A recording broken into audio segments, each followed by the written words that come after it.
So next unit in the chemistry is surface chemistry. इसकी इस chapter के अंदर, इस यूनिट के अंदर हम क्या फिनोमेना डिस्कस करने वाले हैं. Surface chemistry is a branch of physical chemistry which deals with the study of all the phenomena which taking place at the surface. मतलब हम वो सारे फिनोमेना डिस्कस करने वाले हैं जो सरफेसेस पे होते हैं या इंटरफेसेस पे होते हैं, जहाँ दो सरफेसेस मीट करती है उस बाउंड्री पर होते हैं. तो वो फिनोमेना क्या, वो सारे फिनोमेना हम इस चैप्टर के अंदर डिस्कस करने वाले हैं. तो मेनली ये चैप्टर के अंदर आपके मेनली 3 सेक्शंस हैं. पहला है एड्सॉर्प्शन, एडसॉर्प्शन ADSORPTIO है. सेकेंड फिनोमेना है कैटालाइसिस जो हमें डिस्कस करना है, और थर्ड फिनोमेना है कोलाइड्स. तो ये 3 सरफेस फिनोमेना हमें इस चैप्टर के अंदर डिस्कस करने हैं. तो सबसे पहला जो हमारा इस चैप्टर के अंदर फिनोमेना है वो है एड्सॉर्प्शन. देखिए दो अलग अलग टर्म है, एड्सॉर्प्शन और एब्सॉर्प्शन. देखिए दोनों में सिर्फ एक ही लेटर का डिफरेंस है, ADSORPTION इनकी स्पेलिंग, और एक है absorption ABSORPTION. So have you any idea about the difference between adsorption and absorption? बता सकते हैं क्या डिफरेंस होता है इन दोनों फिनोमेना में?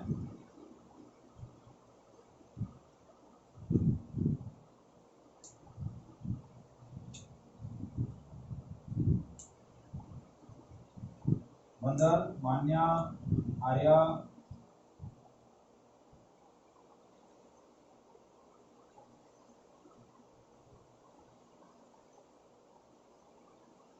नहीं पता बिल्कुल. हाँ, रिजॉइन करना है, डिस्कनेक्ट हो जाए तो रिजॉइन करो. क्या डिफरेंस है बेटा? मान्या, आपने तो शुरू पढ़ लिया होगा ना चैप्टर में.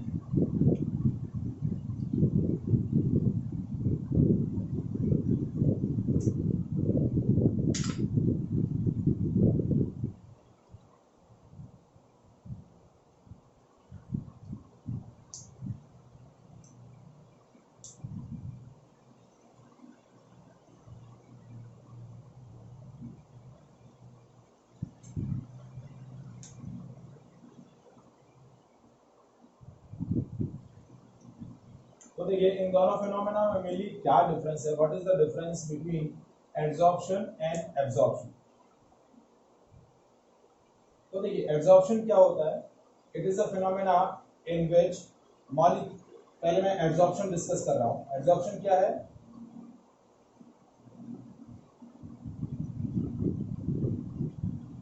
एड्सॉर्प्शन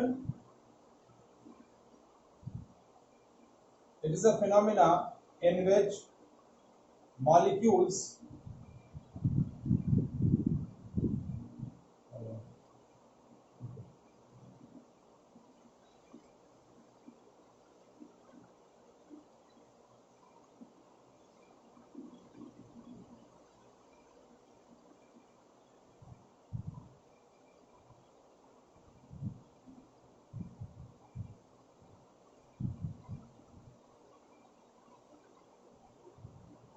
तो देखिए फिनोमेना में क्या डिफरेंसेस हैं. Adsorption is a phenomena in which molecules are mainly deposit और concentrated at the surface of the another substance.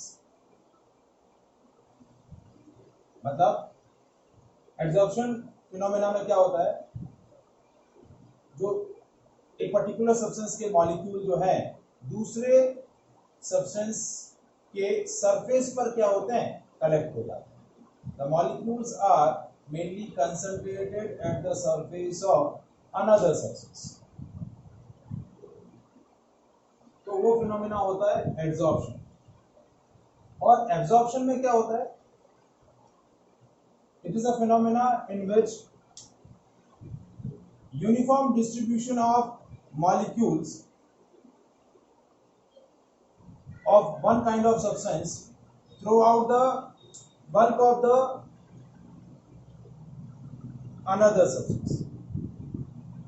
मतलब एब्जॉर्प्शन में क्या होता है, एक पर्टिकुलर सब्सटेंस के मॉलिक्यूल दूसरे सब्सटेंस के कंप्लीटली बल्क में यूनिफॉर्मली डिस्ट्रीब्यूट हो जाता है। Absorption is a phenomena in which molecules of the one substance are only collect at the surface of another substance।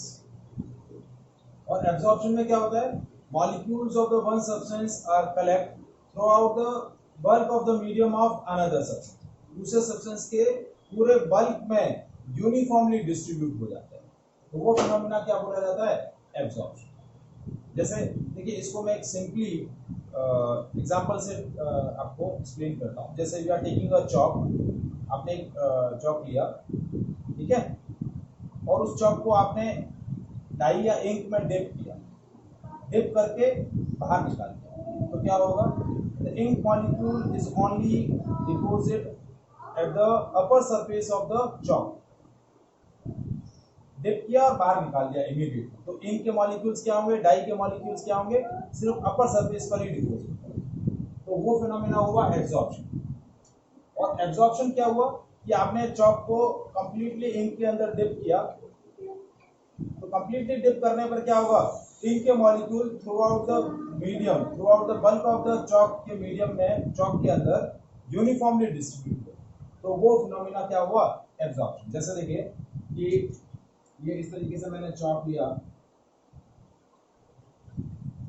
ये चॉक है, तो सिर्फ आपके सरफेस पर ही कलेक्ट हुए हैं इंक के मॉलिक्यूल, इस तरीके से, तो ये तो हुआ एब्जॉर्प्शन। और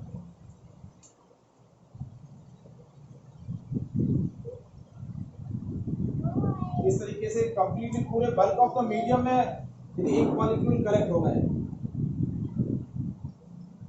तो ये फिनोमेना क्या होगा, एब्जॉर्प्शन। ये एब्जॉर्प्शन हुआ, ये एब्जॉर्प्शन हुआ, सरफेस पर ही कलेक्ट हुआ। तो अब ये जो चॉक सरफेस है, ये जो चॉक है, ये सरफेस क्या बोली जाएगी, एड्सॉर्बेंट। क्या बोली जाएगी, एड्सॉर्बेंट। जिस सरफेस पर क्या हो रहे हैं, दूसरे सब्सटेंस अटैच हो रहे हैं सिर्फ सरफेस पर, तो ये सरफेस क्या बोली जाएगी, एड्सॉर्बेंट। और ये जो मॉलिक्यूल्स हैं जो सरफेस पर कलेक्ट हुए हैं, ये क्या बोले जाएंगे, एड्सॉर्बेंट।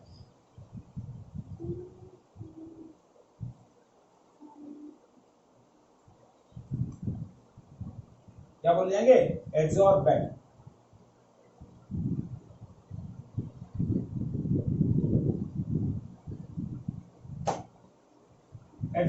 एड्सॉर्प्शन जो है वो आपका क्या है, सरफेस फिनोमेना, सिर्फ सरफेस पर ही मॉलिक्यूल्स कलेक्ट हो रहे हैं। एब्जॉर्प्शन क्या है आपका, bulk phenomena, through out the volume, पूरे कंप्लीट वॉल्यूम में आपके क्या हो रहा है, मॉलिक्यूल डिपॉजिट हो जा रहा है यूनिफॉर्मली, तो ये बल्क फिनोमेना है, ये सरफेस फिनोमेना। इसके हम कुछ और भी एग्जांपल दे सकते हैं। जैसे जो वाटर वेपर होती है, वाटर वेपर को एब्जॉर्ब करने के लिए, water vapour absorb by silica gel, silica gel पर वो सिंपली क्या होती है, एब्जॉर्ब। क्या होती है, एब्जॉर्ब। और water vapour is absorb by anhydrous calcium chloride. जब अनहाइड्रस कैल्शियम क्लोराइड लेंगे, तो अनहाइड्रस कैल्शियम क्लोराइड के अंदर वाटर वेपर कंप्लीटली उसके बल्क ऑफ द मीडियम में एब्जॉर्ब हो जाएगी। जबकि यदि आप सिलिका जेल लेंगे, तो सिलिका जेल के सिर्फ सरफेस पर ही वाटर मॉलिक्यूल क्या होंगे, कलेक्ट। तो ये हुआ एब्जॉर्प्शन। दूसरा फिनोमेना हुआ एब्जॉर्प्शन। जब एब्जॉर्प्शन का एक और एग्जांपल देता हूं, वो भी बहुत इंपॉर्टेंट एग्जांपल है। देखिए कि जब भी आपको रिएक्शन मिक्सचर के अंदर, ऐसा रिएक्शन मिक्सचर है जिसके अंदर गैसेस हैं, और उस गैसेस मिक्सचर का प्रेशर आपको रिड्यूस करना है, तो प्रेशर रिड्यूस करने के लिए हम क्या करते हैं, उसके अंदर, उस मिक्सचर के अंदर पाउडर चारकोल ऐड करते हैं। तो पाउडर चारकोल क्या कर लेता है, अपनी सरफेस पर गैसेस को एब्जॉर्ब कर लेता है। क्या करेगा, एब्जॉर्ब कर लेगा। तो जैसे गैसेस जो है चारकोल पर एब्जॉर्ब हो जाएंगी, तो प्रेशर मिक्सचर का कम होगा, तो वो फिनोमेना क्या हुआ, एब्जॉर्प्शन। क्या हुआ, एब्जॉर्प्शन। तो मैं देखिए दोनों के बीच में एक टेबुलर डिफरेंस लिख रहा हूँ, what is absorption and what is absorption. तो व्हाट इज एब्जॉर्प्शन को कैसे डिफाइन करेंगे, इन this phenomena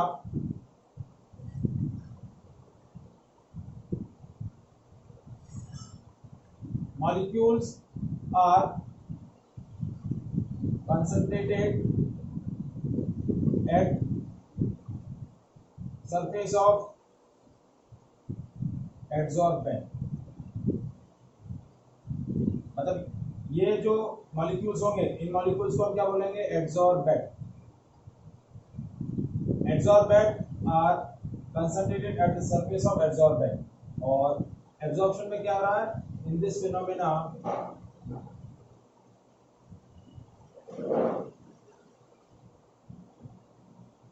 uniform distribution of molecules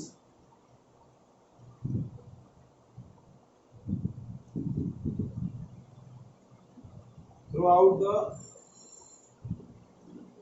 bulk of the medium of another substance.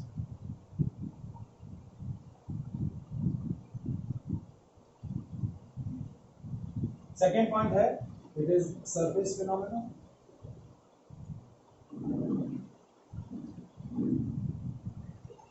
और ये क्या है, बल्क।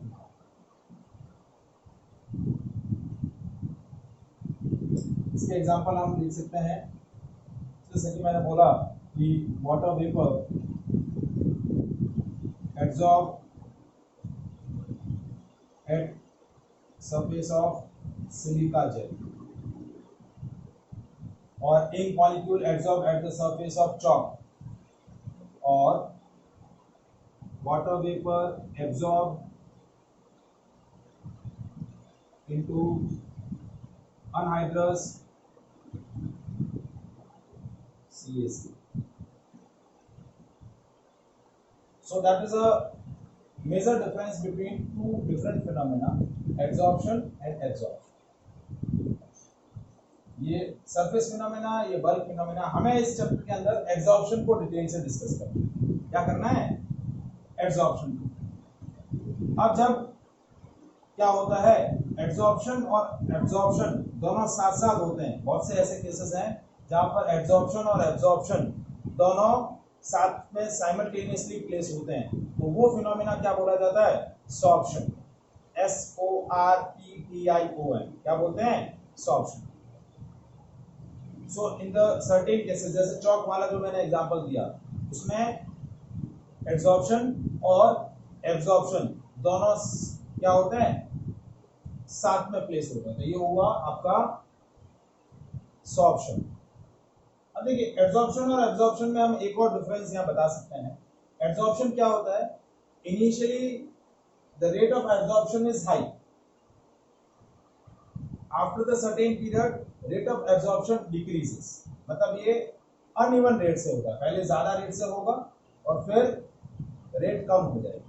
जबकि एब्जॉर्प्शन जो होता है ये क्या होता है, आपका यूनिफॉर्म रेट से होता है, न ज्यादा न कम। जब तक पूरे बल्क ऑफ द मीडियम में आपका मॉलिक्यूल, जो दूसरा मॉलिक्यूल डिस्ट्रीब्यूट नहीं हो जाएगा, तब तक ये कंटिन्यूअसली चलता रहेगा। जबकि एब्जॉर्प्शन क्या होता है, इनिशियली फास्टर होता है, ठीक है, बाद में स्लो डाउन हो जाता है। क्योंकि स्लो डाउन क्या होता है, क्योंकि अपर सरफेस की अनअवेलेबिलिटी हो जाती है। अपर सरफेस की अवेलेबिलिटी नहीं होगी, जैसे अपर सरफेस कंप्लीटली फिल हो जाएगा तो अब एब्जॉर्बेंट मॉलिक्यूल जो है वो सब एब्जॉर्बेंट की सरफेस पर एब्जॉर्ब नहीं हो पाएंगे। जबकि ये क्या होता है, बल्क ऑफ द मीडियम में डिस्ट्रीब्यूट होता है, तो ये यूनिफॉर्म रेट से क्या होता है, यूनिफॉर्म रेट से। तो ये डिफरेंस के अंदर हम तीसरा पॉइंट यहाँ भी लिख सकते थे कि absorption take place initially at faster rate, after that it will be decreases, rate of absorption decreases. और एब्जॉर्प्शन क्या होता है, it will be take place with a uniform. Is it clear?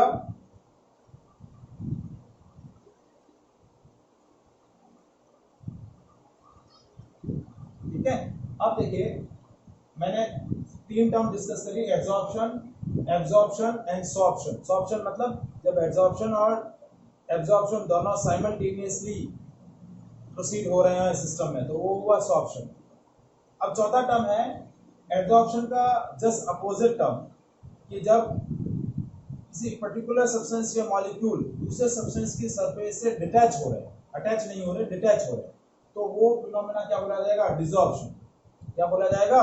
Desorption. DESORPTION। Absorption का just opposite phenomena क्या बोला जाएगा? Desorption. क्या बोला जाएगा? डिसॉर्प्शन। Is it clear? समझ में आया? ठीक है। एड्सॉर्बेंट और एड्सॉर्बेंट समझ में आए? एड्सॉर्बेंट क्या है? वो surface of the substance on which absorption take place, वो सरफेस क्या बोली जाएगी? एड्सॉर्बेंट। जिसकी सरफेस पर आपका एब्जॉर्प्शन फिनोमेना हो रहा है, वो सरफेस क्या बोली जाएगी? एड्सॉर्बेंट। और जो मॉलिक्यूल एड्सॉर्बेंट की सरफेस पर कलेक्ट हो रहे हैं, वो मॉलिक्यूल्स क्या बोले जाएंगे? एड्सॉर्बेंट।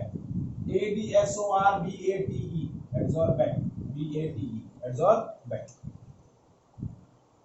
ठीक है। और इसका जस्ट अपोजिट फिनोमेना क्या है? डिसॉर्प्शन। क्या है? डिसॉर्प्शन। DESORPTION। डिसॉर्प्शन क्या होता है? कि when the adsorbent molecule detach from the surface of adsorbent, तो वो फिनोमेना क्या बोला जाएगा? डिसॉर्प्शन। क्या बोला जाएगा? डिसॉर्प्शन। Is it clear? समझ में आया? ठीक है। तो आज हम यहीं तक डिस्कस करते हैं। नेक्स्ट क्लास में हम एब्जॉर्प्शन का मैकेनिज्म डिस्कस करेंगे and types of absorption discuss करेंगे and the factors which affecting the absorption, ये डिस्कस करेंगे। मेनली ये तीन ही टॉपिक है इस चैप्टर के अंदर, इस सेक्शन के अंदर, एब्जॉर्प्शन के अंदर। तो ये हम नेक्स्ट सेशन के अंदर डिस्कस करेंगे। Is it clear? ओके, चलिए।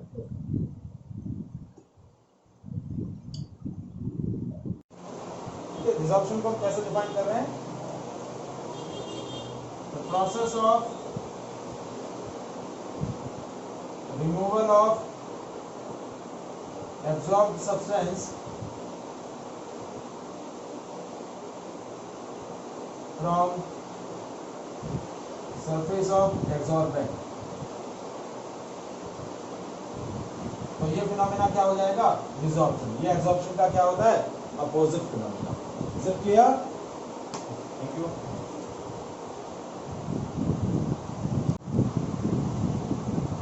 सो स्टूडेंट्स, लास्ट क्लास में हमने डिस्कस किया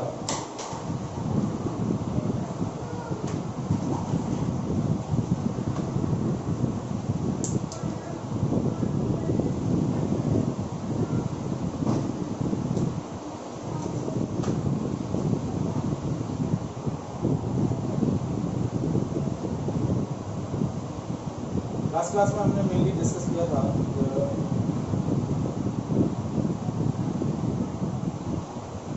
what is absorption and what is absorption and what is the difference between them। so हमने बताया था कि absorption क्या है? when the molecules of one substance is concentrate at the surface of another substance, so that phenomena is called absorption। and when the molecule of the substance is uniformly distributed inside the bulk of the medium of another substance, so that phenomena is called absorption। Absorption जो है वो आपका surface phenomena है और absorption जो है वो surface phenomena. क्या है? सरफेस। इस चैप्टर के अंदर मेनली हमें डिस्कस करना है एब्जॉर्प्शन के बारे में। इसके बारे में? एब्जॉर्प्शन के बारे में। तो हमारा जो नेक्स्ट टॉपिक है वो that is mechanism of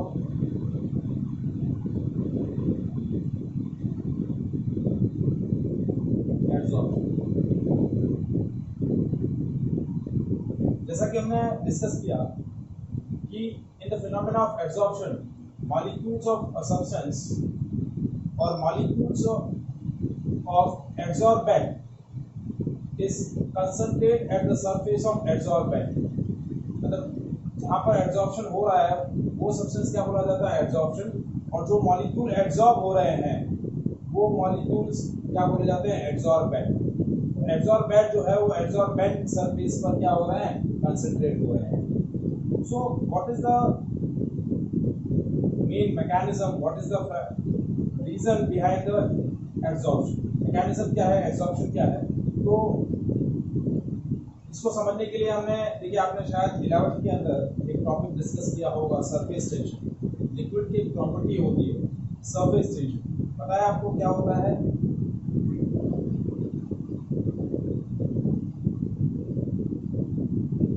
what is surface tension?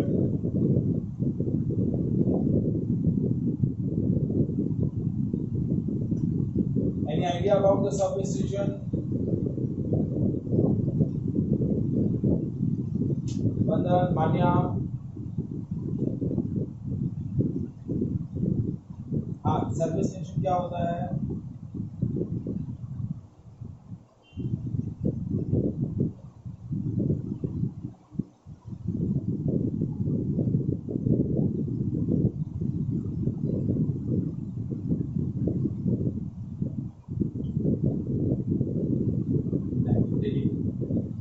Surface tension का मैकेनिज्म क्या है कि लिक्विड की जो फ्री सरफेस रहती है that is a stretch like a membrane. देखिए आप जब भी किसी लिक्विड को किसी कंटेनर में प्लेस करते हैं तो उसकी जो अपर सरफेस होती है, ऊपर वाली जो फ्री सरफेस होती है, वो हमेशा क्या कर लेती है, जिस कंटेनर में आप लिक्विड कंटेन करते हैं उसका शेप इमीडिएटली एक्वायर कर लेती है, और उसकी जो अपर सरफेस होती है वो हमेशा स्ट्रेच रहती है, कभी भी श्रिंक नहीं रहेगी, स्ट्रेच रहेगी। तो वो किसकी वजह से होता है? That is one of the property of liquid that is known as surface tension. तो सरफेस टेंशन का मेन मैकेनिज्म क्या रहता है? The molecules which are present inside the bulb, जैसे कोई भी पर्टिकुलर, जैसे हम यहाँ लिक्विड के लिए बात कर रहे हैं, so if our substance is liquid, so if the liquid molecule present inside the bulb of the medium, they surrounded, yeah, they are experiences the force in all the possible direction। इन पर जो forces लगते हैं सारी possible direction से लगते हैं। तो वो मॉलिक्यूल्स क्या होते हैं? They experience, the molecule which is present inside the bulb experiences the forces in all the possible direction. So net forces acting on the particle or acting on the molecule which is inside the bulb is balanced, but those molecule which is present on the free surface,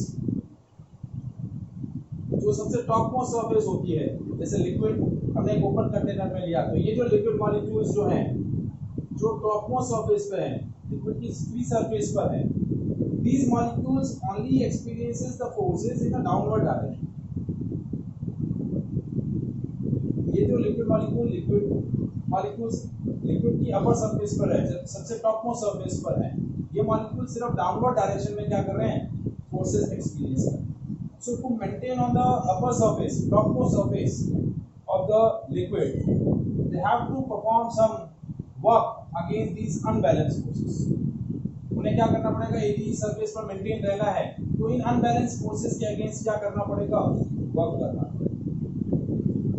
So these molecules perform the work against these unbalanced forces, and that work will be stored in the form of energy। तो जो liquid molecule surface पर रहते हैं वो liquid molecules क्या करते हैं? दे have a large potential energy. दूसरे इनसाइड द मॉलिक्यूल के कंपैरिजन में इन मॉलिक्यूल्स की पोटेंशियल एनर्जी ज्यादा होती है। क्यों ज्यादा होती है? क्योंकि वो इन डाउनवर्ड फोर्सेस के अगेंस्ट वर्क करते हैं और वो वर्क एनर्जी के फॉर्म में स्टोर होते हैं। सो द लिक्विड मॉलिक्यूल और the substance, the molecules of a substance, कोई भी सब्सटेंस, लिक्विड की बात नहीं कर रहा हूं मैं, कोई भी पर्टिकुलर सब्सटेंस आप ले लें, तो लिक्विड के कंपैरिजन में आपको एक्सप्लेन किया। So molecules of any substance which are present on its topmost surface, those molecules of a particular substance have more energy than the molecules which are present inside the bulb। जो molecule upper surface पर है उनकी energy जो molecule inside the bulb है उनसे ज्यादा रहती है। तो वो ज्यादा क्यों है? क्योंकि वो डाउनवर्ड डायरेक्शन में अनबैलेंस फोर्सेस एक्सपीरियंस कर रहे हैं। तो क्या होगा जब भी किसी, अब जो ये जो मॉलिक्यूल जो अनबैलेंस फोर्सेस एक्सपीरियंस कर रहे हैं, तो इन अनबैलेंस फोर्सेस की वजह से ये जब भी इनकी सरफेस पर कोई दूसरा सब्सटेंस आएगा, they have a tendency to attract these molecules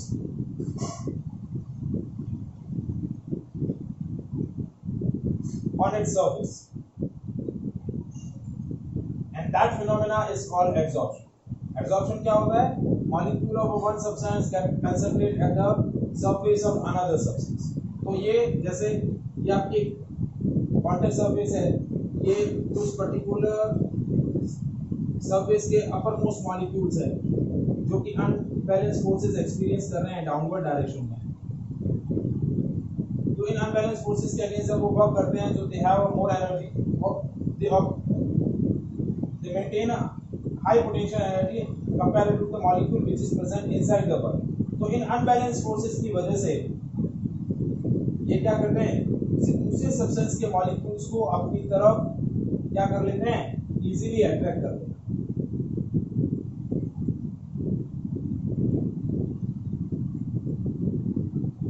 So molecule of these another substance get absorbed over the surface of adsorbent. ये adsorbent molecule है और ये molecules of adsorbent, तो वो इस तरीके से क्या हो जाते हैं, collect. So that is the mechanism of absorption कि जो सरफेस adsorbent के सरफेस मॉलिक्यूल हैं वो क्या कर रहे हैं, अनबैलेंस फोर्सेस एक्सपीरियंस कर रहे हैं और उन अनबैलेंस फोर्सेस की वजह से वो एडसॉर्बेंट के मॉलिक्यूल्स को अपनी सरफेस पर क्या कर लेते हैं, कंसंट्रेटली ग्रिप कर लेते हैं या कंसंट्रेटली क्या कर लेते हैं, उनको अट्रैक्ट कर लेते हैं। सो हम इसको कैसे लिख सकते हैं, absorption occurs due to unbalanced forces present in the surface part. Absorption occurs due to unbalanced forces present in the surface part of adsorbent. तो इन अनबैलेंस फोर्सेस की वजह से एडसॉर्बेंट के मॉलिक्यूल्स को अपनी तरफ अट्रैक्ट करते हैं। Now the extent of absorption, मतलब rate of absorption, extent of absorption क्या बोला जाता है, द रेट ऑफ एब्जॉर्प्शन। तो extent of absorption decreases as you increase the surface area. जैसे सरफेस एरिया बढ़ जाएगा, जैसे सरफेस एरिया जैसे ये बढ़ गया तो क्या होगा, now more number of molecules of adsorbent present over the surface, so they will attract more number of adsorbent molecule towards this side. तो क्या होगा, आपका जैसे सरफेस एरिया बढ़ेगा, extent of absorption, so extent of absorption increases with increase in area. Is it clear? समझ में आया mechanism क्या है एब्जॉर्प्शन का? वंदन, मान्या,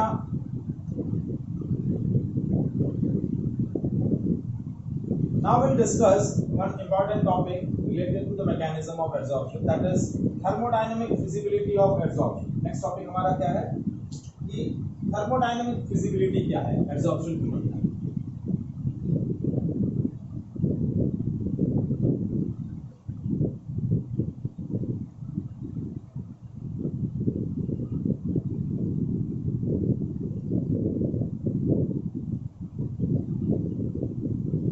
देखिए 11th में भी हमने चैप्टर डिस्कस किया था थर्मोडायनामिक्स और उसके अंदर हमने पॉइंट डिस्कस किया था spontaneous processes and non spontaneous processes. ऐसे प्रोसेसेस जो अपने आप से स्टार्ट होते हैं या जिन्हें स्टार्ट करने के लिए हमें स्मॉल और इनिशिएशन की रिक्वायरमेंट, वो बोले जाते हैं स्पॉन्टेनियस। और ऐसे प्रोसेसेस जिनके जिनको रन करने के लिए आपको कंटिन्यूसली किसी न किसी एक्सटर्नल एजेंसी की रिक्वायरमेंट होती है, वो प्रोसेस नॉन स्पॉन्टेनियस। और प्रोसेस, कोई भी प्रोसेस स्पॉन्टेनियस है या नहीं, उसके लिए हम थर्मोडायनामिक वेरिएबल डिफाइन करते हैं, और वो थर्मोडायनामिक वेरिएबल क्या बोला जाता है? Delta G gives free energy, and that gives free energy is what? Delta H minus T delta S. So this gives free energy define the overall feasibility, overall spontaneity of a process। किसी भी process की spontaneity को कौन define करता है? Change in a gives, change in a gives free energy. तो आपका gives free energy change यदि नेगेटिव होगा तो प्रोसेस कैसा बोला जाएगा? स्पॉन्टेनियस। और यदि आपका डेल्टा जी जीरो हो जाएगा तो प्रोसेस इक्विलिब्रियम में आ जाएगा, और यदि आपका डेल्टा जी पॉजिटिव होगा तो प्रोसेस कैसा होगा? Non spontaneous.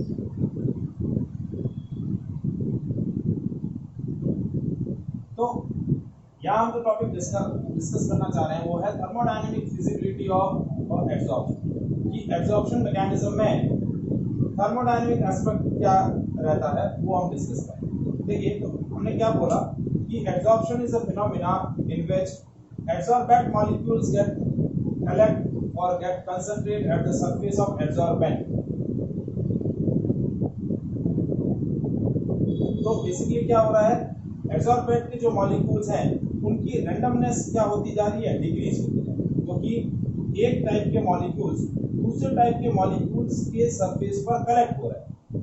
तो जो रैंडमनेस है वो डिक्रीज हो रही है, दोनों एक दूसरे के साथ बाइंड होते जा रहे हैं। बाइंड होने की वजह से क्या होगा? आपका रैंडमनेस क्या हो जाएगी? डिक्रीज हो जाएगी। तो रैंडमनेस डिक्रीज होगी तो आपका डिग्री ऑफ रैंडमनेस किसके थ्रू मेजर किया जाता है? Change in entropy. ये क्या है? Change in entropy. तो change in entropy basically measures the randomness of the process.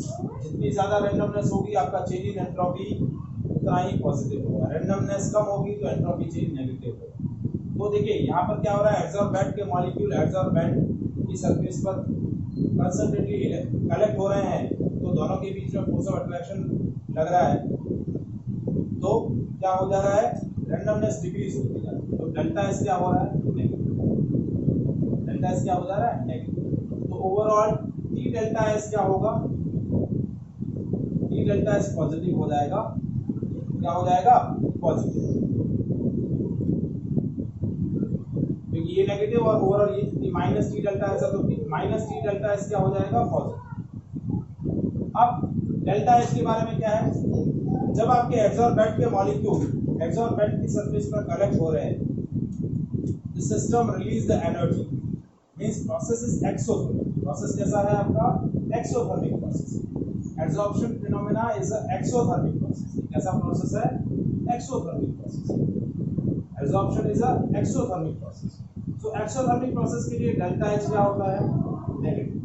क्या होता है? नेगेटिव। तो देखिए delta G is equal to delta H minus T delta S. ये टर्म आपकी नेगेटिव और ये टर्म आपकी पॉजिटिव होगी यदि आपका अब ओवरऑल डेल्टा जी नेगेटिव तब होगा जब आपका टेम्परेचर लो होगा। When the temperature is low, this minus T delta S is less positive and delta H is more negative. Overall delta T क्या हो जाएगा? Negative होगा. So process will be spontaneous. So absorption is a spontaneous process at a low temperature. Low temperature होगा तब क्या होगा? ये term less positive होगी, ये negative है. Overall delta T negative हो जाएगा. जब temperature low होगा तो process कैसा हो जाएगा? Spontaneous. But as the temperature increases, जैसे temperature increase होना शुरू हुआ तो क्या हुआ?